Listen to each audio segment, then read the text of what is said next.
In the name of God, I, Princess de Lamballe, Duchess of Polignac, take you, Marie Antoinette, to be my best friend, for better or worse, for richer, for poorer, in sickness and in health, to love and to cherish, until parted by death. Well, looks like Marie Antoinette's loyal friends have really exchanged those vows, since it was even the drastic death in the course of the bloody French Revolution that they shared with her. Imagine there was this queen who is painted in popular culture with extreme controversy, like she was foolish, greedy, thinking only of herself and her own fun, yet looks like she established some really deep relationships with people who even followed her to the scaffold. There must have been something in those girls and Marie Antoinette herself that they managed to maintain this true friendship. So let's now shed some light on her no less remarkable girlfriends, Princess of Lamballe and Duchess of Polignac. Don't they ever get tired of these ridiculous stories? Can't you do something? I'm not going to acknowledge it. A friend in need is a friend indeed, right? The life stories of these two remarkable yet totally different women could be put next to this saying in a dictionary, if there is one for popular sayings. Marie-Louise Thérèse de Savoie, Princess de Lamballe, was 21 when she first met Marie Antoinette, then the very young Dauphine, the future Queen of France. Imagine, by that time she had already become a widow. In fact, it happened only a year after her marriage to Louis-Alexandre de Bourbon, Prince de Lamballe, one of the richest men in Europe at the epoch. Madame de Lamballe, as they would call her at court, might have had mixed feelings. You be the judge. Everyone described her as being pious and discreet, and a somewhat naive, innocent soul who was lucky to grow up far from the intrigues of the royal court. She was apparently very much in love with her Prince Charming, whenever he couldn't care less. Soon after marriage, the 19-year-old hubby Lamballe broke bad, and instead of living through some happy family moments, only shared with her the ghastly STDs. So, although that was a huge loss to a young girl, it was also liberation from the unfortunate marriage, which looked like a dream come true image if judged by the cover only. It is in this state that she first met Marie Antoinette, who was nearly 15 years old, so she was 6 years younger than Marie-Louise de Lamballe.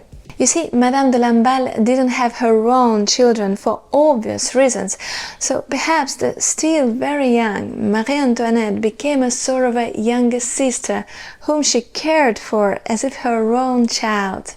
Marie-Louise was a stranger to court intrigues. She didn't have her own secret agenda. She was herself a princess of the blood, rich enough not to depend on anyone's favor, so no wonder Marie Antoinette, a foreigner to this country and a very lonely soul at the time, grew attached to her elder sister, who became her dearest friend and loyal confidant. Well, you guessed already that this was unacceptable to the jealous and intriguing courtiers who actually weren't kind to Marie Antoinette when the Dauphine, and therefore felt out of favor when she became the queen. Now they all felt that their queen was too much reliant on her friend, whom she gave the highest ranking post in her household, and made her the superintendent of the queen's household. This promotion caused quite a stir at the court. There are a couple of reasons for that. Firstly, with this role, the princess was placed above all other women at court. This post was neglected by the former queens and remained vacant for 30 years, so many older and more experienced ladies believed that they were better suited for the position and felt overlooked. Secondly, it involved the financial aspect. This particular job was one of the most highly paid positions at court. And imagine, despite having substantial personal wealth, Madame de Lamballe insisted on keeping the impressive annual salary that came with this position. Of course, this formed a perfect pretext for harsh criticism at the epoch when France found itself in a precarious state of government finances. This sort of loving gesture from the Queen brought neither of them happiness. Madame de Lamballe was drowning in a huge amount of work since she now received all of the Queen's letters and petitions, and in addition, and perhaps most importantly, had to organize all entertainments for the Queen. And Marie Antoinette herself apparently grew to regret her affectionate decision. Marie-Louise de Lamballe wasn't a party beast herself. Well, she was far away from being one, in fact, and obviously couldn't deliver the state of amusement and entertainment the flamboyant Queen was hoping for. So, treacherous intrigues, intentional rumors and gossip made the way to the ear of the Queen, and she gradually shifted her time and attention to the new, more fun and wild favorite, Duchess of Polignac.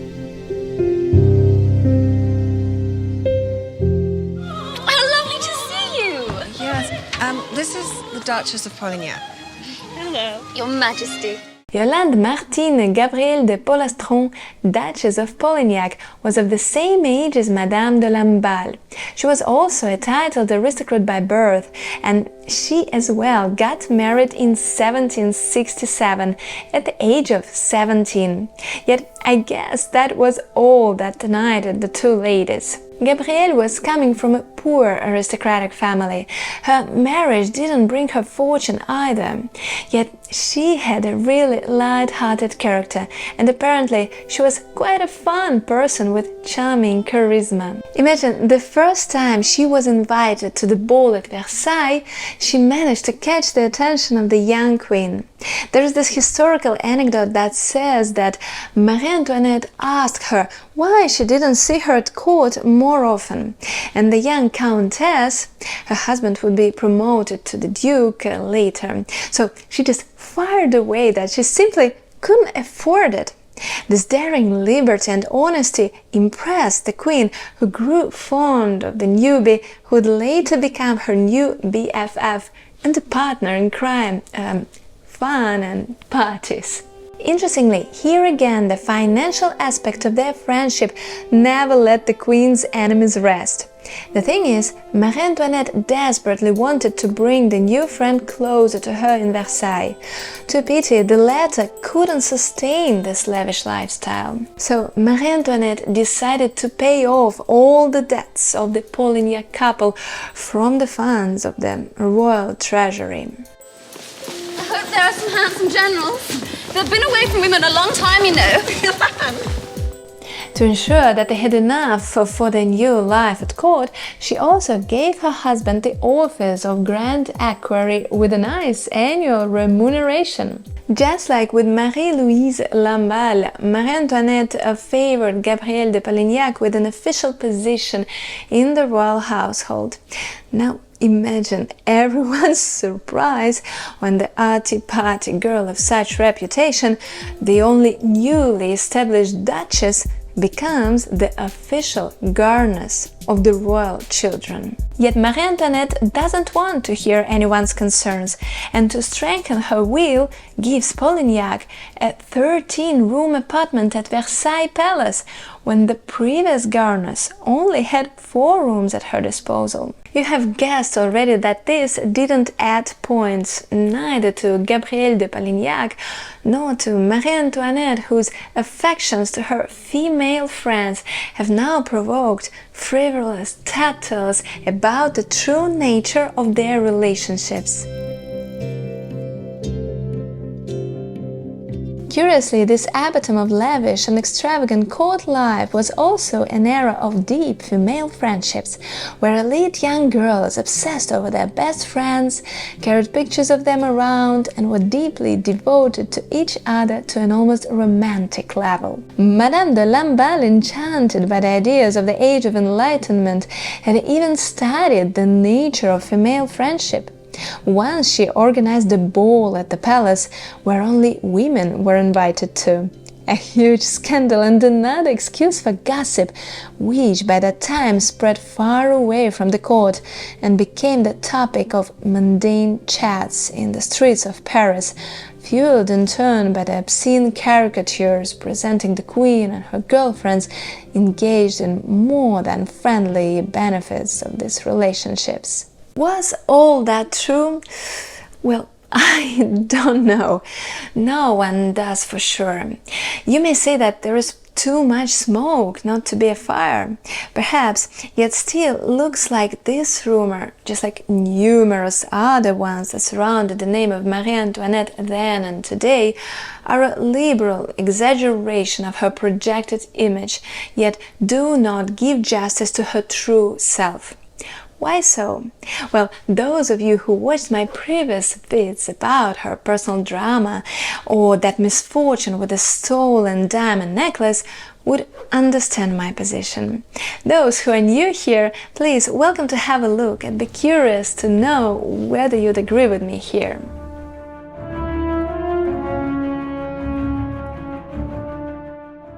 And yes, the title of this video suggests that everyone lost their heads at the end of the day. Sadly, they did, literally and sort of. It is a well-known fact that Marie Antoinette was brought to a scaffold where she was unlawfully executed in the course of the French Revolution.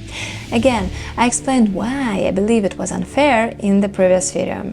Yet the fact that her dear friend, the pious Princess de Lamballe, was murdered first stands somewhat in the shadow. When I first learned this story, I was terrified both by the cruelty of the crowd and by the unparalleled courage and audacity of this young woman. Imagine when the revolutionary events unfolded, many aristocrats and monarchists fled the country. Well, they were the lucky ones, since this apparently saved their lives from the brutality of the axe. Good for her, Madame de Lamballe was out of Paris when everything got worse for the royal family and they had to leave Versailles. In those last years, Marie Antoinette got back close with Marie-Louise. They keep corresponding, and in her letters, the now former queen begs her friend to flee abroad and, whatever happens, not to return to Paris. This was out of the question for Lamballe. Come what may, in 1791 she dictates her final will, packs her bags and returns to Paris to support her dearest friend and share her fate in better or worse. The worst in this case. In Paris, she stays together with the royal family in the Tuileries Palace. When in August 1792 the king and the queen, together with two of their kids, are taken to prison, Marie-Louise follows them even there. Then the events started to unfold very quickly. Soon Madame de Lamballe, together with other non-royal blood members of the king's and the queen's entourage, were transferred to another prison. Then, in early September 1792, Paris witnesses another uprising of protesters. The angry crowd comes to their prison, willing to do away with all those monarchists who, as they thought, might have been hiding some arms to then use them in the counter-revolution. No matter how absurd this sounds, the prisoners were taken out of their cells and sent to the improvised trial that would determine their fate. Interestingly, all of the dames of the royal entourage incarcerated together with Lamballe were freed and let go. Alas, her case was sort of doomed to have the opposite outcome. Her trial happened in front of a raging crowd who wanted to rip off the closest person to Marie Antoinette. Lamballe refused to testify against the king and the queen. With that brave act, she sort of signed the most drastic sentence for her own self. Immediately, she was literally thrown into the hands of the vengeful crowd.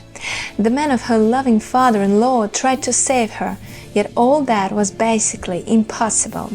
It's really hard to describe the cruelty of the masses that stabbed the poor woman to death. They then undressed her and mocked her dead body for 2 hours before someone had a genius idea, to cut her head off and put it on the end of the pike. The same was done to her heart. Rumor has it that the savages even came by the walls of the Queen's prison and poked the head of her friend in the window of her cell. Marie Antoinette fainted. All in all, that day in prison there were 212 prisoners, and all of them were liberated. All but one. Madame de Lamballe refused to betray her friend, even to pretend she didn't stand by her anymore and say some words in support of the revolution to save her life. The more awful and unbearable it is to think of this unlawful execution, she readily accepted.